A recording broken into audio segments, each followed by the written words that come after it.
right, we good? Good. All right. Hey y'all. So we are back. Well, I'm not a part of this thing, but we're back. So guess who's back? Yeah.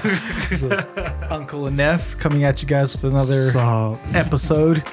Yeah, this time, honestly, kind of unprepared with this. So we'll just kind of ramble and see what comes out of it. Yeah, shooting in the darkness, shooting the breeze here.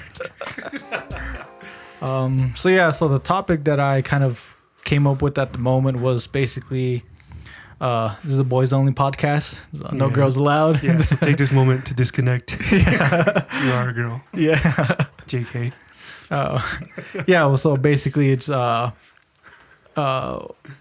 guess being a man, or what's considered a man, I guess. So manliness in your culture versus, now, like, as believers, kind of what I'm going for. Title still in workshop. Yeah, biblically speaking. Yeah. So I guess question for you to answer, Uncle, is what does your culture say about what it is to be a man? So I'm kind of wondering how you came up with this on such a fly. Like, were you sitting on the toilet or something? And it just came to you? Yeah. I was in the mirror. I'm going to start with the man in the mirror.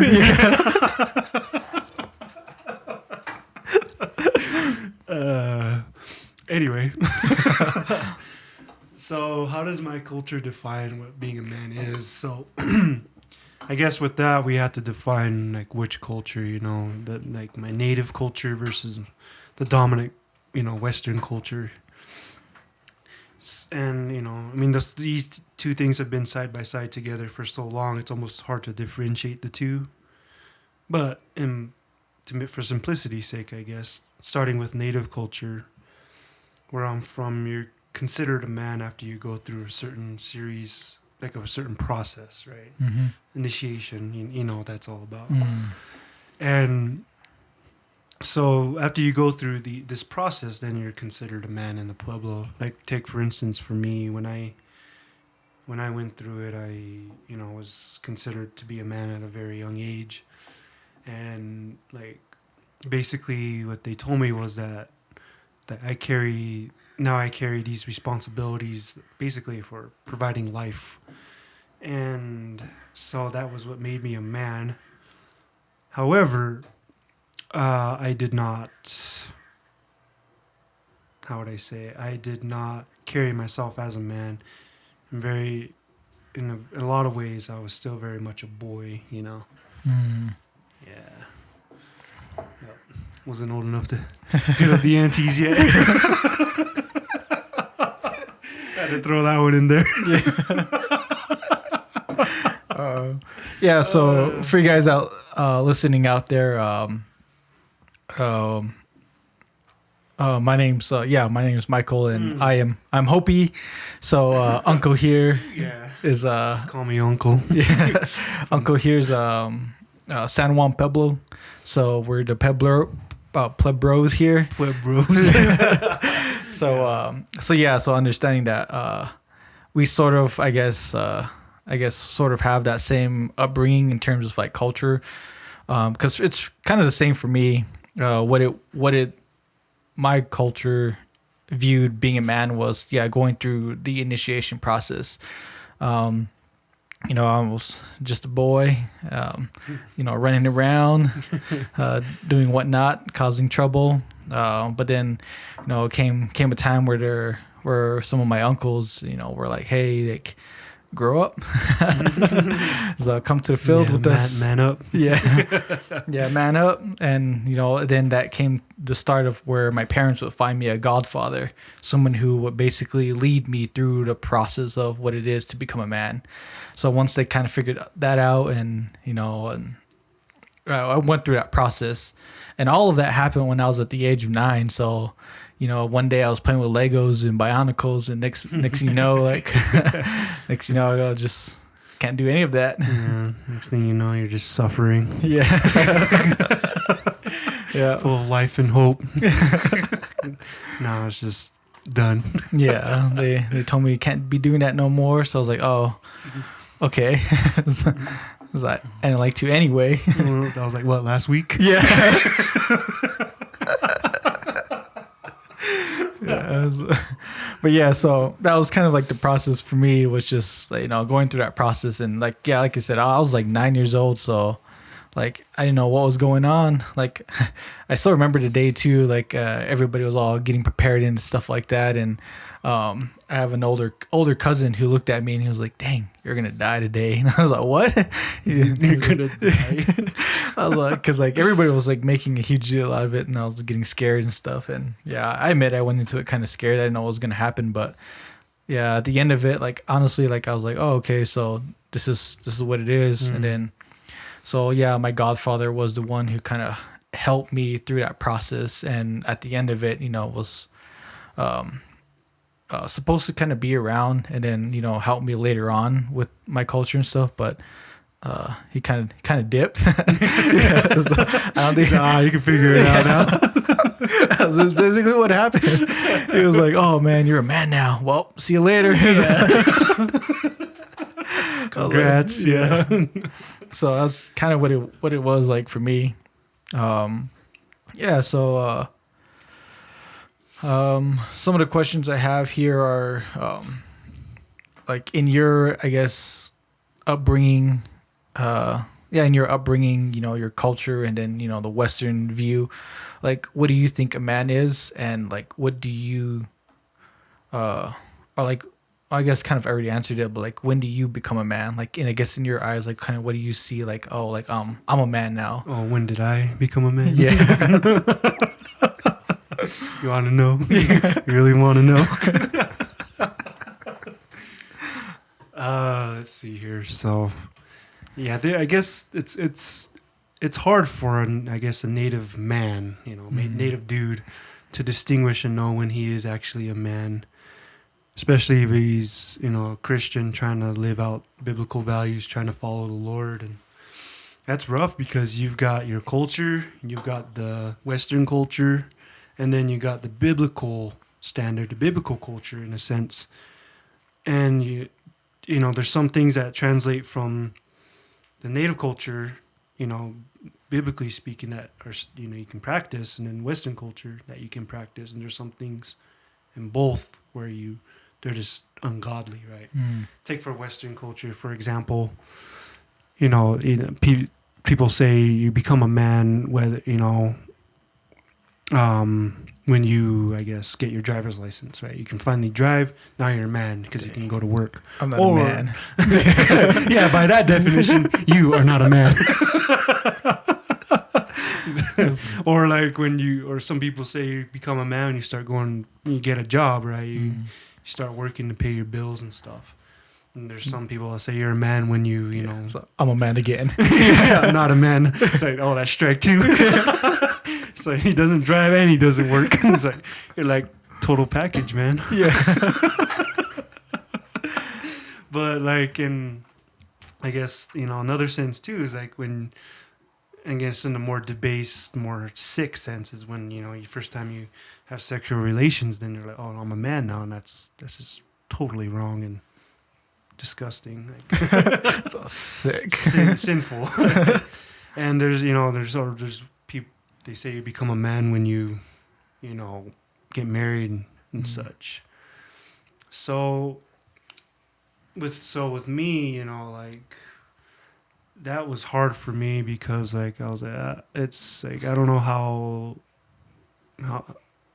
as a man, a single man at that, like how do I express my manhood in a biblical sense that honors the Lord, but also like represents the cultures I'm from, because I'm also Navajo, so half Puebs, half Navajo, best of both worlds. It's like Hannah Montana. Yeah, yeah, I wear a blonde wig. Yeah, paint my face one way, paint it the other way. Hannah Montana. So I guess a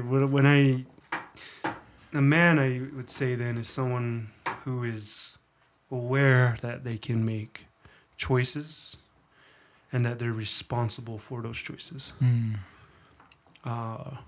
Right? They become aware of who they are in Christ and in God, and that they have choices they can make either for righteousness or for, according to their flesh, for sin. And they're responsible with the outcome of it. Because boys just run away, they're careless. They don't really care about what's happening around them. A little boy, right? And unfortunately, we still got grown men acting like little boys, like they just run around not caring how their choices are going to affect other people, right? So, in a general sense, we can talk more deets, but I think in a general sense, it's when you know that you have choices and you're responsible for those.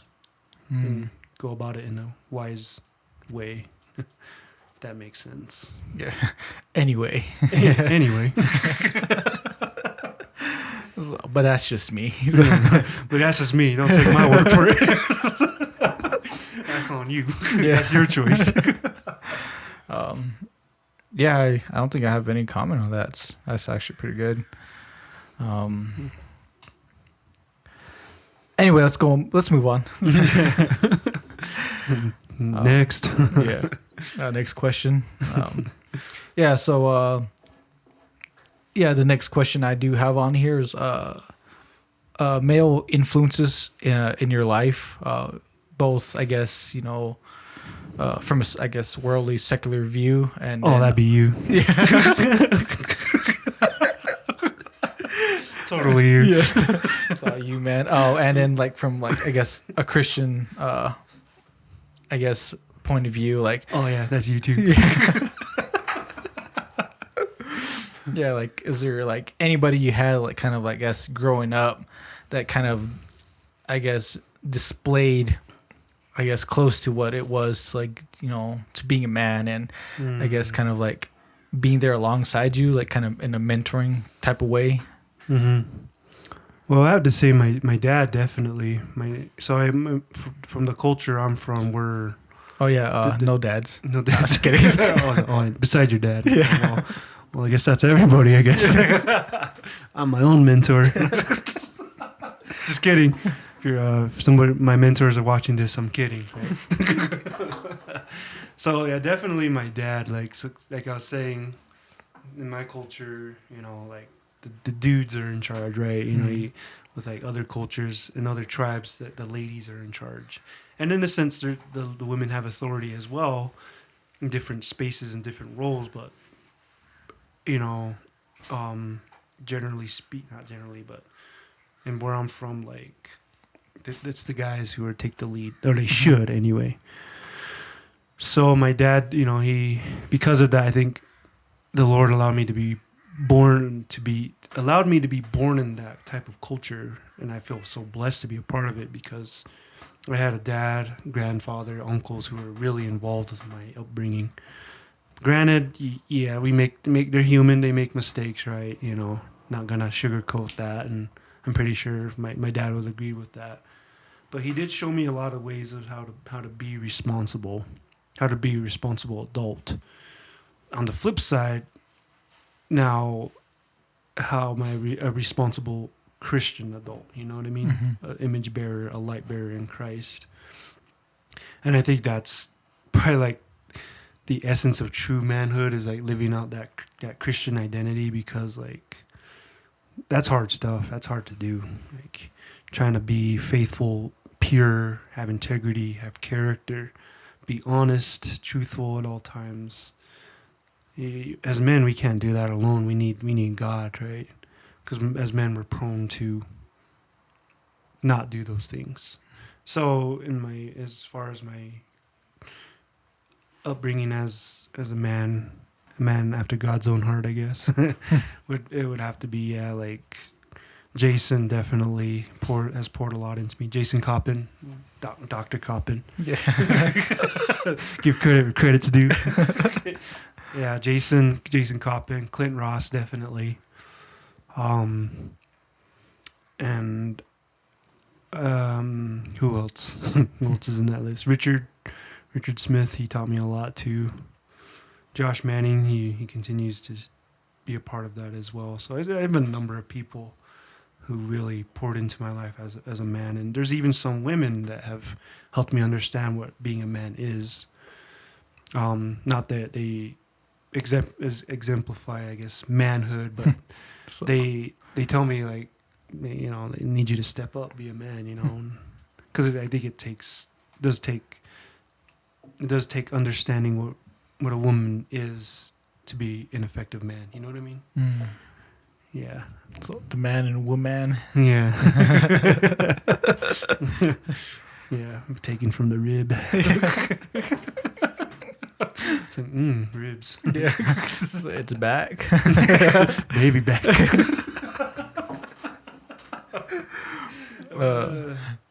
Yeah. Oh yeah, it's all good. It's all kosher. For me, like it was, I don't know. For me, it was a lot harder. Just that, like I said, like my godfather was supposed to be there, but then he just dipped. Like, what happened? Yeah, I was like, you're supposed to be there. But yeah, it's funny too because I don't think like my parents put a lot of thought into it when they picked out my godfather. So like, yeah, and it was funny because he actually got married a couple of years ago, and I went there because just like, you know, show support. And I was bringing him, like, you know, he was having a Hopi wedding, so, you know, I came up there with some pop and flour and stuff like that. And then he's like, oh, yo, thanks. He's like, oh, kwa. And then he looked at me and he was like, who are you? And I was like, I'm your son. I'm your son. Long lost son. Yeah, and I went, ate, and I left, and it was funny because all the aunties there all recognized me. They're like, "Oh, you're his godson!" Like, hey, he's a sweetheart. yeah, you're just this small. And then they're like, "Did you go say hi to your dad?" I was like, I did, but I don't think you recognized me." He didn't say hi to me. Yeah. I was took my pop back. But yeah, so like that was just one of the like the interactions I had where like I just felt like, oh, okay, so I guess like maybe being a man is like doing this on your own, like figuring everything out on my own. Like that's what I thought it was. And you know, your uncles are you know, also play a big part, you know, along with your biological dad, like your father.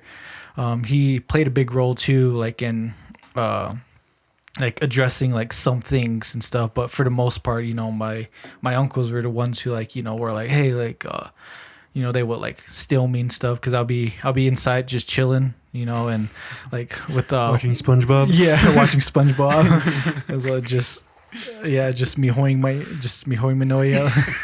And then yeah, they'd be like, hey, let's go to the field just for a bit. And they would say, and I'm like, all right. And next thing you know, it's like 9 hours later. And didn't get paid for it. Yeah, setting up a tent out there.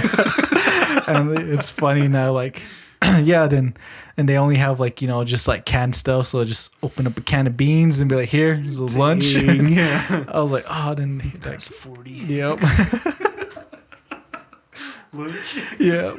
So that's kind of what it was. Like I just got introduced to like that aspect of my, I guess, culture, like, you know, planting and all that. And then later on when I started getting more and more, I guess, curious about Christianity, you know, I started going down to a place called Jumpstart. You know, there's youth leaders there, and kind of understanding like their perspective of like what it is to be a man, and like seeing how they interact like with the youth, but more importantly how kind of like, I guess this kind of leads into like my next question, but like how they, I guess,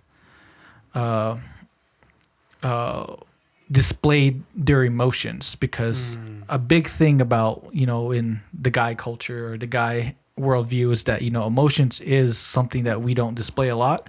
It's something that, you know, we're not taught how to express, you know, in a way, I guess, that doesn't seem like, you know, feminine. Right. 'Cause boys don't cry. Yeah. Boys don't cry. Yeah. Cowgirl don't cry.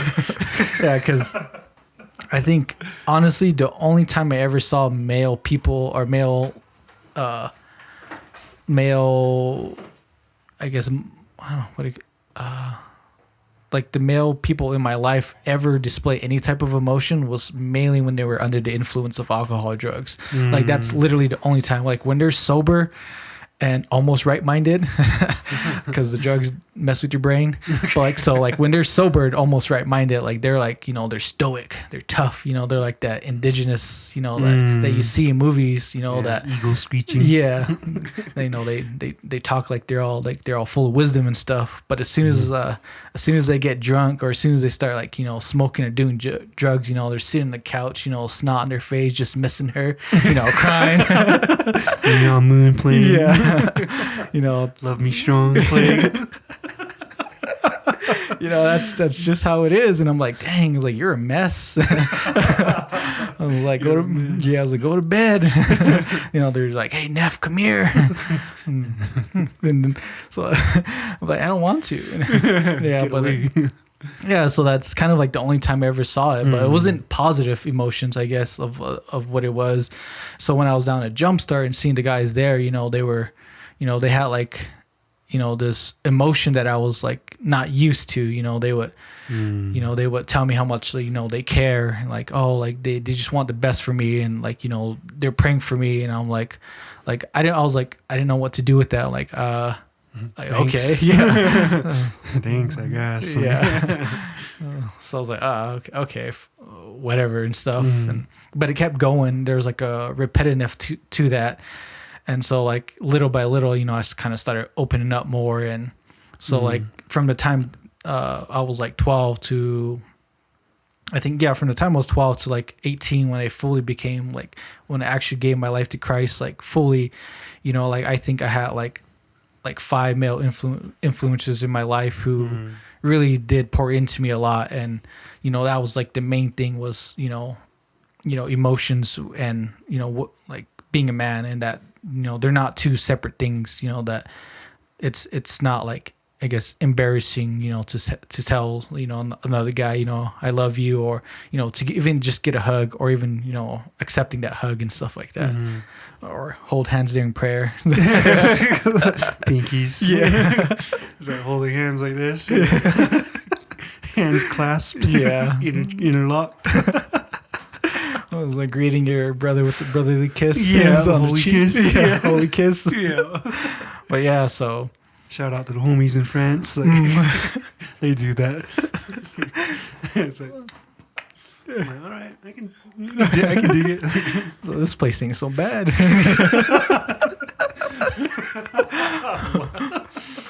But yeah, so kind of like going into that, yeah, what are your thoughts like when it comes to like, yeah, emotion and manliness? A sub question that I had on here was like, when was that moment in your life or journey where like those emotions just like overflowed, like it was no longer like I can't hold it in anymore, and it just came pouring out? Like, what was that like, and like, I guess, the experience surrounding that moment? Like an outpouring of emotion. Yeah, like the where floodgates open. Yeah. Where love rained down.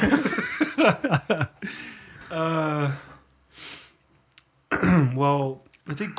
I guess if you remember. Yeah. Were you sober? Missing her. Yeah. Yeah. I think how would I explain this? So with myself growing up, I grew up around, you know, a lot of men, and what's interesting is that they showed emotion, you know, even when they were sober or when they were drunk, right? They would cry. I saw men cry. I saw men laugh, express anger, you know, all these types of things with emotions. And I saw them cry, like namely my dad, my grandpa, like just, you know, my uncles. And so when so I wasn't completely like isolated from emotion, but I mean the same thing would happen too. Like the emotion, the expression of emotion would be amplified when alcohol or drugs were involved too, you know. And so I think that's where I got kind of hung up. Like, how do I express my emotion, my own emotions in a healthy way? Because I'd seen both sides of it. So growing up, I was a very emotional kid, you know, and when I get angry, I start crying, you know, beating up the kid, and, like, crying, look what you made me do. But I think when, like, I realized that I was really expressing emotion, healthy emotion, was when, like, I realized that I did need God. I needed Him in my life. And when I realized that, like, there's different moments of my life and my faith walk with Him that I realized that I need more and more of Him. And there's several, I can pinpoint certain times and certain places where I just poured out my heart to Him and was, you know, on my knees crying, and then at one moment laughing, and the next moment just angry, and then the next moment crying again. Like, so it's just always been like that. And I mean, not always, but it's just, there's different points in my life where I did do that. And like I said, I'm thankful for the environment I grew up in, because I think especially like my dad, like he showed me what it was like to be a man. He kind of displayed, and, you know, there was the stepping stones, I guess, the building blocks, but it wasn't complete, right? Mm-hmm. What completed my journey into manhood was Jesus. So I think as boys growing up, the male influences, they kind of give us the puzzle pieces, but they don't show us how to put it together. Mm-hmm. Whereas we need Jesus to help us put it all together, you know, and to get a picture of what manhood really looks like, because manhood is expressed in Him, right? He cried, He was with people, He hung out, right? He was transparent, right? The transfiguration on the mount, He showed who He really was, like, and that's what us men, we have to do that too, right? Be transparent, show who we really are. Otherwise, if we don't, then it's going to come out eventually, you know, whether that be through alcohol or through just unhealthy behaviors, sinful behaviors, right? Eventually, we show our true colors. So Aunties, they bring it out of us. Yeah, and aunties just beat it out of us. Yeah, that's so. Yeah, I think with the emotions there, like, and I try to keep my emotions in check. Sometimes I do get the best of me and drive my decisions and stuff, and what usually happens is when that happens is that I'm not making godly choices, and I'm operating in my flesh rather than in the spirit. And emotions aren't bad. It's just what you do with them, you know. Yeah, I usually get on my bike, go to Buffalo, and start dancing angrily. Buffalo dance. Yeah. Yeah. So, what do you think? I wonder why it's raining. Yeah. It's like, what do you think's the more emotional side, your Navajo or a Pueblo? Yeah. I was like, I don't know. Whichever eye is crying the most, I guess. I'd probably have to be my Pueblo side, because Navajos typically don't show a whole lot of emotion other than happiness and anger. Because my grandma was happy when I, you know, chopped the wood, but she got angry when I didn't make the bread right. You know, you're stirring the stew wrong. Yeah. It's supposed to be this way.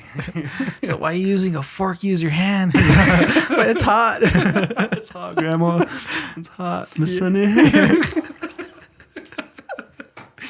No, she wasn't like that. She's actually really kind, but yeah, she'd get mad at me when I try to help her make bread, and she'd be like, why don't you go outside and go help your uncle work on the truck? And I'd be like, you need help me out? Like, go inside and see if your grandma needs help with. Like, I go back in. He told me to come back in here. Yeah. So stir the stew. I was like, that's easy. I was like, yeah. So yeah, I think definitely my Pueblo side is a little more emotional.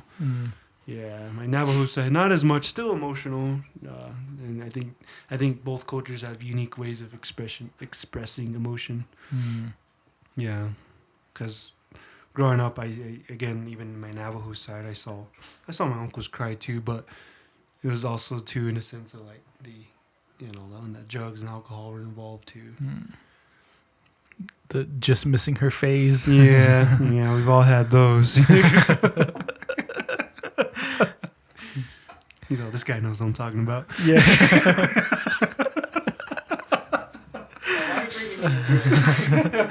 So we're here nodding, crying. Yeah, I know for me personally, like, I guess in this question, like I said, I didn't have that luxury of, like, you know, a healthy display of emotion. I know for me personally, like, I think I don't remember crying a lot growing up.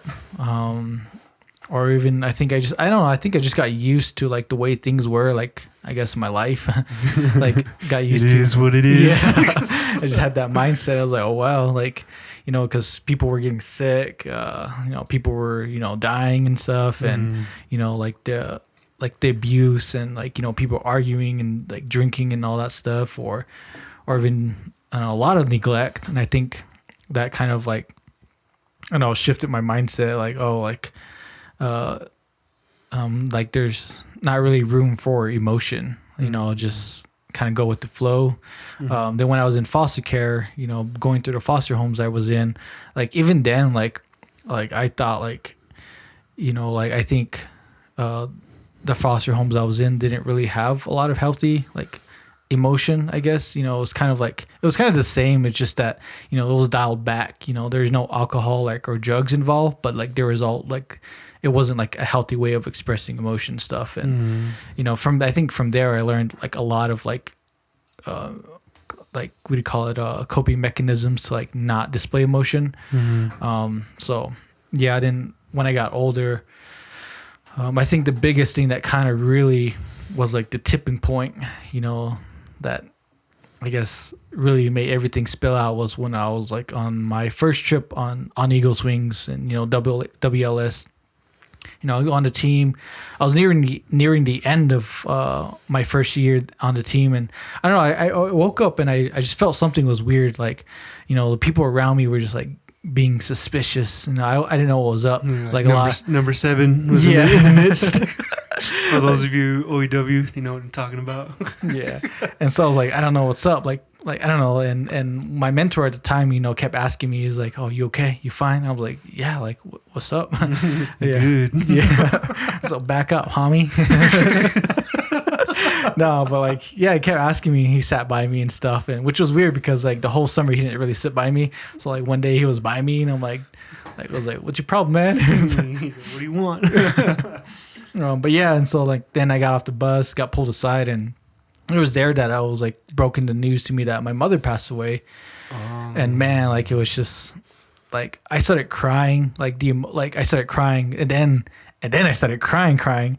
Like, I think it was just a lot of emotions that were just bottled up, and it just came, like, coming out. And I think that was, like, the most I cried, like, in such a long time. Like, other times it was, like, you know, like, because I stubbed my toe or, like, got a cramp or something like that. But, you know, like it was, those are, like, you know. She said no. Yeah.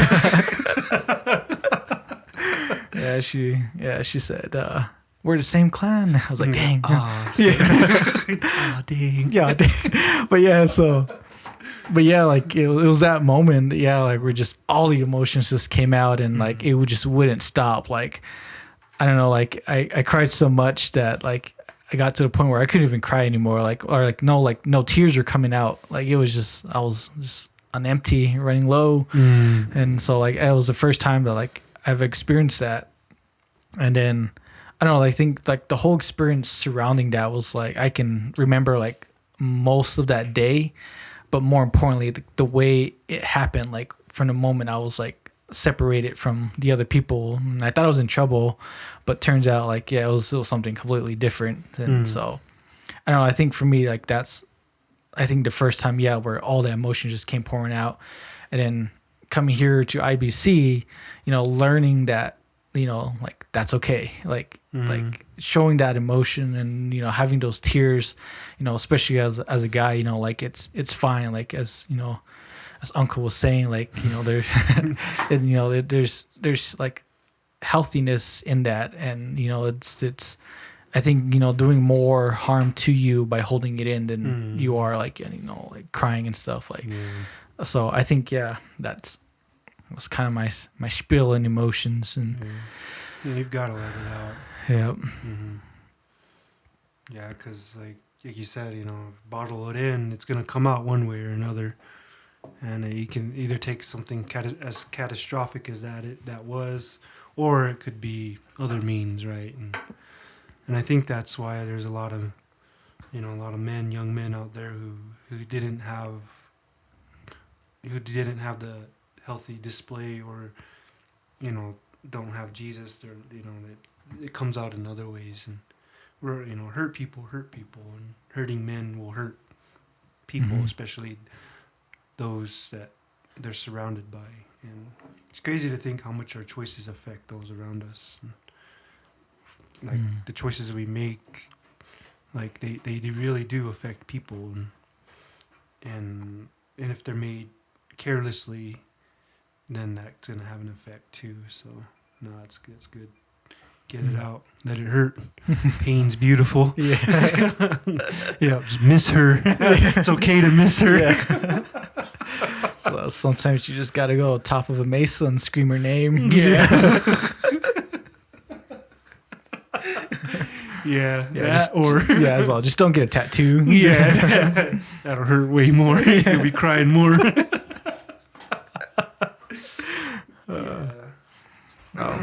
Well, something I was gonna say too, like about emotion, is like, and it's something that it takes time to learn how to like deal with it, control, because like if you're trying to do it and you get frustrated and trying to like express it, then you get discouraged, and then you're like, well, forget about it. Like, no, you're gonna mess up, right? Mastering your emotions takes time, and I know I'm not there yet. Not the avatar yet. Yeah, I'm not there, and I probably ever won't be, because I'm not perfect. But I can strive to be better at it each day, and how I express and deal with my own emotions. Like take for yesterday, for example, man, I was just really stressed, feeling overwhelmed, just a whole lot happening.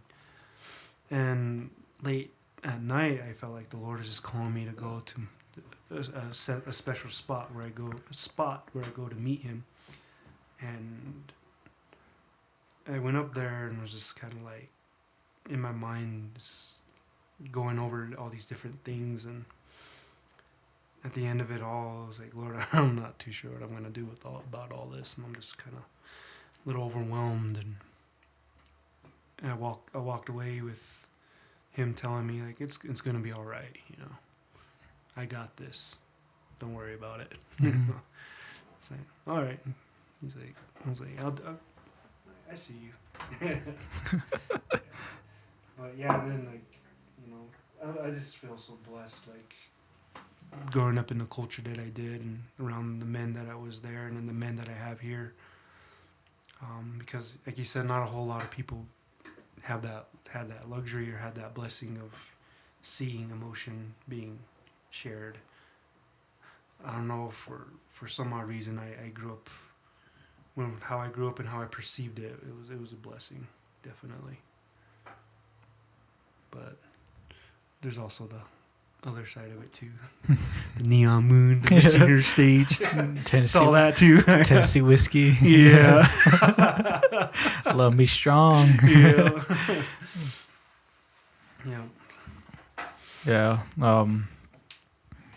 Yeah, I think kind of to end this time here. Land the plane. Yep, land the plane. Yeah, I think just to end all this is just, if there's any of you guys out there, young men, I would say just there are healthy ways, I guess, of outletting these emotions. Like I understand, like, alcohol and turning to drugs. It does seem, I guess, as a way of like tapping into that, or even just how some people drink to forget and stuff. But I don't think that's, I guess, the way to go, because these are your emotions. Like these are your happiness, your pain, your fears, your anger. Like these are a part of you, and there is a healthy way to do, to express these, I guess. And, as Uncle here was saying, mastering your emotions is something hard. You're not going to get it right off the bat. It's not going to come, I guess, easy. You're not going to wake up one day and be like Zen master. Yeah. And another side of that is like, I don't want you guys to become a Spock, choosing not to feel, that's, Right. That's what I went through growing up. I was that Spock. I was running around, so choosing not to feel these emotions. He's throwing up the M. Yeah. M. He's a big Mike, don't cry. Yeah. Yeah, but I don't want you to, follow in what I went through and go through the pain that I went through, because, like eventually, that cup will overflow. And it would be I guess a crazy day for you if that happened, and I don't want that. I don't want you, to be, in that situation. To be in that situation. Luckily for me, I think the positive of that was the fact that I was surrounded by believers. I was surrounded in an environment in which it was okay, like where I felt safe. Like I didn't feel like, there's no judgment, there's no shame into it. Like I let it all out, and at the end of it, I was like, I was perceived no differently. Like I was still a brother in Christ, and I was still loved by those around me. And the support I had, was something that I couldn't have imagined, because I know that if I had gotten this news when I was still on the reservation, like I probably wouldn't have dealt it in the most healthiest ways. And I've told people that like if I had heard this news when I was home on my reservation, I probably 100% would not have continued to be a believer, because those emotions that came out were so strong that I'm so glad that I was in the environment that I was in at the time that I received the news of my mother's passing. Yeah. Yeah. That's good. Powerful. Just a testament to what the power that the Holy Spirit has within the people of God. Like you said, like it took a support network of believers to really help you understand and see and let you feel those emotions, right? And we got to learn to feel. Like you just got to feel it. Like you can't suppress it, you can't put it away. You really got to feel your emotions. So I think tying it back into this talk of manhood, I think being a man, part of being a man is learning to feel and not allowing it to dictate, feeling, not dictating who you are. You got to feel. Learn to feel, but don't let it control you. If you let it control you, you start making some pretty poor choices. Yeah. Or not feeling it, and then you just, I think it causes more harm than good too, in its own way. Well, shall we end? Yeah. So thank you guys for all who's out there listening. If you're, let it hurt. Yeah. So if you have to end this podcast and go cry, do it. Cry. Yeah.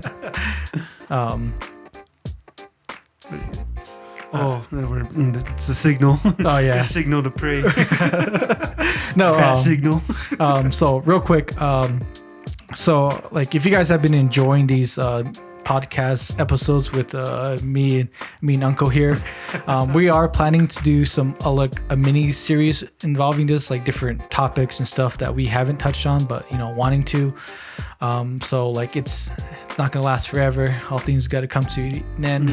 So, even the good things. Yeah, the sun will set on our time, but rise in yours. There's another Uncle and Nephew out there. Yeah. There's another. Yeah. So we will be doing more, and like once again, like if you guys do have question or like a topic or something you want us to dive into, just shoot the Instagram. I believe you guys have. I don't know. Do you guys have Facebook. Well, yeah, Instagram and Facebook. Just shoot them a message and, let them know like, hey, I want Uncle Neff to talk about this or something like that. Or, yeah, just whatever's on your heart or your mind. I think that's kind of it. Yeah, thank you. Oh, quiet. Yeah. Oh, I guess you can turn it off now.